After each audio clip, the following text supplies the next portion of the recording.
Nós estamos de volta, você está no programa Alma Querida e nós temos agora aqui um e-mail que vem de Juazeiro. Nós vamos depois dizer o nome do missivista. Ele diz assim: prezado companheiro, sou espírita, mas tenho um espírito muito crítico. E gostaria que você me esclarecesse. Vejo as pessoas falarem que através da prece nós realizamos algumas das nossas aspirações ou desejos, pedindo sempre ao Pai, sendo que eu acho que se o pai é verdadeiramente pai, não precisa o filho ficar pedindo, pois logo que ele sabe que o filho deseja alguma coisa, ele procura realizar sem necessidade do filho ficar humilhando-se, insistindo no pedido. Se possível, me responda por e-mail, pois nem sempre posso ouvi-lo. É do Jorge Simão, lá de Juazeiro. Ô Jorge, Jesus diz assim: quem se fizer humilde será exaltado, quem se exaltar será humilhado. Então, quando você diz assim, o filho não precisa ficar se humilhando, significa que você está se exaltando. Essa é uma postura de exaltação. Então, sempre que acontece isso, Deus espera, porque a lei de Deus, estando na consciência do homem, vai levá-lo a um ponto em que ele vai se humilhar. É mais ou menos, Deus está sempre querendo dar o presente adequado. Percebe? Mas o que é que acontece? Nem sempre nós queremos receber esse presente. Não sei se você tem filhos, aqui no e-mail não diz isso, mas é muito comum, o pai quer dar um presente para o filho até faz aniversário. Então o pai pega e compra um brinquedo que é muito adequado para o filho. Ele pega aquele brinquedo, põe de lado e vai brincar com uma outra coisa que não tem nada, que não vale nada. Porque ele não está pronto para receber aquele presente. O pai fica chateado. Ah, mas eu dei o presente, ele nem ligou e tal. É assim. Agora, Deus espera que você peça. E o que é mais importante, nós temos que pedir insistentemente. Vigiai e orai sem cessar. E quando você pede com insistência, você estabelece uma ligação. Porque nem sempre nós conseguimos que Deus nos atenda, porque não apresentamos as coisas certas. Deus sabe do que nós precisamos. Mas acontece que nós temos que apresentar algumas condições. Uma delas é sintonia. Porque acontece o seguinte, você pede alguma coisa para Deus, você tem alguma necessidade, mas acontece que você, a lei de Deus que está na sua consciência, faz você se sentir culpado pelo mal que você causou a alguém. Então você tem culpa. Se você tem culpa, a bênção não entra. Se você tem ressentimento, a bênção não entra. Por isso que Deus diz assim, se você vai fazer a sua oferta no altar, a oferta no altar é até uma oração. Você vai primeiro se reconciliar com o teu adversário. E se você vai fazer a oferta e se lembra que alguém tem alguma coisa contra ti é culpa. Ou senão você se lembra de que você tem alguma coisa contra alguém, é ressentimento. Vá primeiro se reconciliar. E depois você vem fazer a sua oferta. Por quê? Porque na sua consciência, a lei de Deus está te dizendo, enquanto você tiver uma infração à lei, e você não estar perfeitamente harmonizado com a lei, a bênção divina, a graça divina, a energia essencial não pode entrar na sua vida. A vibração superior não pode entrar na sua vida. É preciso que você esteja aberto. Então Deus sabe do que nós precisamos, mas nós sabemos do que nós precisamos? Nós estamos abertos ao que Deus quer para nós? Veja, lá no paraíso, o Adão, depois que comeu o fruto proibido, ele ficou mal, ele se sentiu culpado. E ele simplesmente se escondeu. E depois aparece uma frase assim, Deus dizendo, Adão, Adão, onde é que tu estás? E o que é que o Adão fala? Estou aqui, Senhor, estou aqui atrás da moita com umas folhinhas em cima das coisas, me cobrindo, porque eu me senti nu e fugi da tua presença. Eu me senti nu e fugi da tua presença. O que é você se sentir nu? É se sentir culpado de alguma coisa, ressentido, enfim, você tem a consciência de que infringiu a lei. A lei de Deus, ela pode ser colocada mais ou menos como sendo uma constituição, uma carta magna. Amarás ao Senhor teu Deus sobre todas as coisas e ao próximo como a ti mesmo. E depois uma porção de leis complementares. As leis complementares. Dê o outro lado da face, ande uma segunda milha, perdoa 70 vezes 7, ore pelos inimigos, seja humilde, seja puro de coração, seja misericordioso. Enfim, não busque os primeiros lugares. Nossa, quando você se decidir a fazer alguma coisa espiritualmente, faça. Quem põe a mão no arado e olha para trás não é digno da tarefa. Então, meu querido, Deus sabe realmente do que nós precisamos. E Jesus até diz isso que você está falando. O Pai sabe antes de pedirdes aquilo de que tendes necessidade. Mas é preciso pedir para abrir o caminho do atendimento, o caminho da benção. Senão nós não conseguimos. No Apocalipse é uma frase bonita que diz assim: eu estou à porta e bato. É Jesus falando. Se alguém ouvir a minha voz, veja só, é preciso que ouça a voz dele. Então tenha ouvidos de ouvir, como ele sempre falava. Abrir a porta, né? Eu estou à porta e bato. Abrir a porta, então tem que ter uma ação, que é física. Convidar-me a entrar, não pode ser mudo, tem que falar. Entra, Senhor. Aí eu entrarei, cearei contigo e farei morada no seu coração. Agora, se você vai oferecer um cafezinho, ou um chá, ou uma ceia para Jesus, você precisa saber o que ele gosta de comer. Não é assim que a gente faz? Olha, fulano, vai lá na minha casa. Do que você gosta, hein? Eu quero fazer uma homenagem a você. O que você gosta de comer? É sanduíche? Nós fazemos uma pizza? Fazemos uma macarronada ou o quê? Jesus diz do que ele gosta quando ele está conversando com a samaritana e chegam os apóstolos com comida. Exatamente comida. E ele está lá conversando e os apóstolos ficam ansiosos, né? Será que vai esfriar o marmitex que eles tinham trazido? E eles falam: mestre, não vais comer?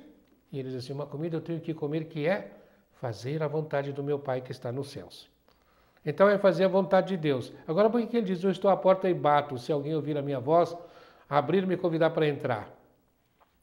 Porque ele é o Cristo, ele representa Deus, Deus tem o mesmo comportamento. Agora, se for um obsessor, vai bater na porta? Não, vai entrar. O obsessor quer controlar você. Então, mas ele te dá não o que você pede, mas aquilo com que você sintoniza e ele quer. É o que nós falamos da galera da cruzeta, que são os nossos irmãos obsessores que, do outro lado da existência, ou seja, do plano espiritual, nos controlam como se nós fôssemos fantoches aqui na Terra. É o que eu chamo de segundo palco. O primeiro palco somos nós aqui. E o segundo palco são os nossos irmãos que estão no plano espiritual. E eles estão com essa cruzetinha cheia de barbantinhos, como se fossem manipuladores de fantoche, querendo nos controlar. E o terceiro palco são os nossos mentores, os nossos protetores. Então, é importante ter em mente isso. Eu sempre digo que essa passagem do Kardec, quando ele pergunta assim: os espíritos interferem em nossas vidas? E a resposta é: muito mais do que sois capazes de imaginar, via de regra são eles que vos dirigem. Ela tem 3 níveis de entendimento. O primeiro deles é a ignorância total, as pessoas não sabem disso. O segundo é que quando sabem ficam falando: nossa, então nós somos escravos do plano espiritual inferior, somos escravos de obsessores. E o terceiro nível é: nós somos dirigidos pelos espíritos superiores. Até os espíritos do segundo palco são dirigidos pelos espíritos do terceiro palco. Mas são dirigidos como? O senhor terminou de dizer que se eles dirigirem, eles serão obsessores? Eles são dirigidos de acordo com a lei, sempre com uma obediência à lei. Sempre com obediência à lei. Ainda hoje eu conversava com uma pessoa e contava uma história, que está num livro, em que um espírito que cometeu muitos enganos, muitos despautérios em encarnações anteriores, de repente renasce como uma menina que é exposta. As crianças expostas antigamente eram aquelas que os pais não queriam, então iam a um mosteiro de freiras, tinha uma janelinha, uma espécie de um armáriozinho na porta. Então, abria aquele armáriozinho e punha a criança lá dentro. As freiras abriam do lado de dentro e pegavam a criança. E criavam as crianças. Então, crianças expostas. Hoje não há mais isso, então acha-se crianças no lixo. Pais que não querem filho, acham crianças no lixo. Essa menina era uma menina exposta, então foi criada no mosteiro.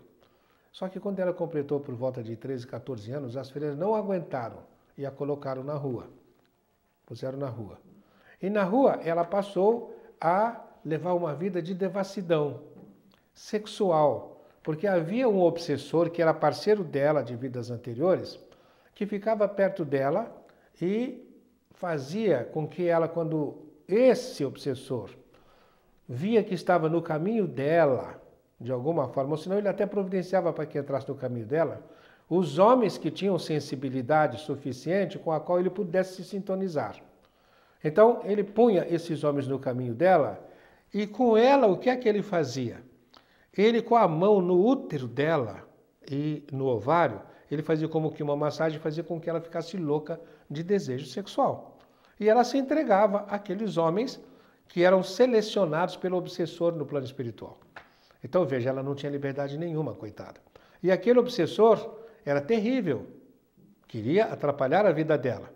Mas tudo concorre para o bem daqueles que são os filhos de Deus e que amam o Senhor. E todos nós amamos, isso está na nossa consciência. Então, um dia ela vai para uma aventura dessas e com aquele obsessor lá agarrado no útero dela, fazendo massagem, para que ela fique maluca. E é claro, ela tem a relação e depois ela relaxa e dorme. E o parceiro também. E o obsessor também dorme no plano espiritual. Mas dorme com a mão lá no útero dela. Então, nós ficamos nos perguntando, será que o obsessor dormiu? Será que o parceiro dormiu, que ela dormiu? Pura e simplesmente? Ou será que o plano espiritual superior estava tomando providências para que aquilo acabasse, em benefício deles? Porque o que aconteceu é que ele estava com a mão no útero dela. Ele acordou no colo dela. Porque com a mão no útero, naquela sonolência, a consciência dele começou a ser reduzida. Isso aconteceu espontaneamente? Era o plano espiritual superior que já estava agindo. E ele foi parar no útero dela. Ela estava no período fértil. Engravidou daquele espírito que era o perseguidor e que veio a ser filho dela mais tarde. É claro que sempre isto acontece e traz uma repercussão na vida da pessoa, porque o que poderia acontecer? Ou ela teria o filho, ou ela abortaria. Acontece que o obsessor saiu da vida dela. Olha que interessante, saiu da vida espiritual e entrou na vida material. Né? Saiu da vida dela, do plano espiritual, foi parar no útero dela. E quando volta, né, quando ela toma consciência disso, ela muda o comportamento. Porque, em primeiro lugar, não tem mais aquele obsessor controlando de fora. Está controlando dali, da vida dela. Ela tinha que se ocupar dele. E o que é mais importante? Ela estava fazendo carinho nele. Era o filhinho dela. E ele estava recebendo aquilo que ele sempre quis, amor. Todos nós queremos amor. A grande demanda de cada ser humano no mundo é amor. Eu costumo dizer que todos nós temos fome de Deus. E essa fome de Deus nos faz nós nos apaixonarmos pelas pessoas que estão à nossa volta. E aí nós vamos encontrar Deus. Primeiro nós pensamos que Deus pode ser encontrado na satisfação física. Então nós nos relacionamos fisicamente com alguém. Que beleza, essa é a comunicação física. Eu entendo você, você me entende. Nossa, como nós nos damos bem. Que felicidade, como nós desfrutamos. Mas depois começa o outro dialeto dos interlocutores, né? Sai do plano físico, vai para o plano astral. E no plano astral, o que acontece? É o plano da afetividade. Muitas vezes você me frustra e você me faz ficar chateado. Ah, eu estou satisfeito fisicamente, eu tenho que pensar em outras coisas. Mas Deus te ligou, criou um vínculo. Aí você pega e tem que superar as diferenças afetivas. Aí aparecem as mentais, as intelectuais. Eu falo uma coisa, você entende outra. Como é que pode ser uma coisa dessa? E vem o desafio de você entender. E você fica chateado, você fica triste, mas insiste. E quando insiste, você está fazendo um exercício, que é para isso que nós estamos aqui, para fazermos esse exercício. Você insiste e vai adiante. Aí você passa do plano astral para o plano mental. Ah, eu preciso de compreensão.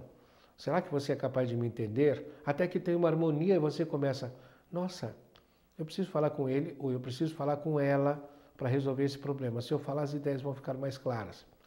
Aí você começa a se entender. Aí você já fez o quê? Você já aprendeu uma segunda língua. Você falava a sua, ela falava a dela, ou você falava a sua, ele falava a dele, e de repente vocês estão falando a mesma língua. E aí acontece uma coisa bonita, que você, meu querido, deve ter visto quando, minha querida, né? Você já participou de uma festa de bodas de ouro. Então você vê o marido e a esposa, o casal juntos, e você verifica que o rosto dele ficou parecido com o rosto dela. Vai haver uma harmonia tal que de repente até parece que os corpos se amoldam à mesma figura um do outro. Aí eles alcançaram um outro nível de amor, que nós chamamos de amor ágape. Aquele que tudo suporta, tudo espera, tudo crê, não busca os próprios interesses, não se ufana, não age em ciúmes, mas tudo aguenta e nunca acaba. Nós vamos fazer intervalo, daqui a pouco estaremos de volta.